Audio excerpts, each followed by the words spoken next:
USA, Israel और Iran war लड़ा। इन तीनों ने स्ट्रेट ऑफ हॉर्मुज बंद किया ईरान ने, और गैस की कमी हो गई पूरी दुनिया में। अब क्या है कि एज ए फ्यूल गैस को हम कई तरीके से यूज करते हैं, अलग अलग टाइप के। अब यूपीएससी प्रीलिम्स 2026 के लिए ये एक बहुत इंपॉर्टेंट टॉपिक हो जाता है। तो चलिए कवर करते हैं यूपीएससी प्रीलिम्स 2026 के इंपॉर्टेंट टॉपिक का पार्ट वन के बाद ढेर सारे इंपॉर्टेंट टॉपिक आने वाले हैं, तो आप फॉलो कर लीजिएगा ध्यान से। देखिए पहली जो इन्फोग्राफिक है वो इसके बारे में कि एलपीजी, सीएनजी, इन सब में फर्क क्या होता है। तो बेसिक मैं बताता हूँ। एलपीजी में प्रोपेन भी होता है, ब्यूटेन भी होता है, प्रोपाइलिन भी होता है, बुटाइलिन भी होता है। लेकिन अगर हम इसको सीएनजी से कंपेयर करें तो सीएनजी में जो है मेनली मिथेन होता है 90%। और इसी तरह से उसको पाइप में डाल दीजिए, ऑलमोस्ट सेम कंपोजिशन मिथेन ही रहता है ऑलमोस्ट पाइप नेचुरल गैस में। लेकिन इसके अलावा इंपॉर्टेंट है लिक्विफाइड नेचुरल गैस एलएनजी, जिसमें कि मिथेन अगेन होता है लेकिन cryogenic, super cooled.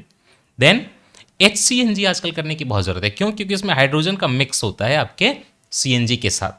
And last में कोल बेड मिथेन, नाम से ही पता चलता है कि यहाँ पे मिथेन की बात है। अब करना क्या है, आपको जो है ऑर्डर याद कर लेना है कि कैलोरीफिक वैल्यू जो है किसका कम है किसका ज्यादा। यूपीएससी इसी तरह के क्वेश्चन पूछेगा। दूसरी बात, एलपीजी में ऐसे तो कोई गंध नहीं होती, लेकिन लीक हो जाए तो पता चल जाए, इसके लिए हम उसमें इथाइल मरकप्टन ऐड करते हैं। और सीएनजी में भी जो है कोई गंध नहीं होती, आप देख सकते हैं। यहाँ पे हम सल्फर बेस्ड कंपाउंड ऐड करते हैं ताकि गंध आ जाए और पता चल जाए। बाकी सारे की क्या यूजेज हैं, सप्लाई कैसे करते हैं, इंडिया में क्या यूज है, और पॉलिसी में क्या फ्रेमवर्क में इसका यूज होगा, वो भी मैंने टेबल में डाल दिया है।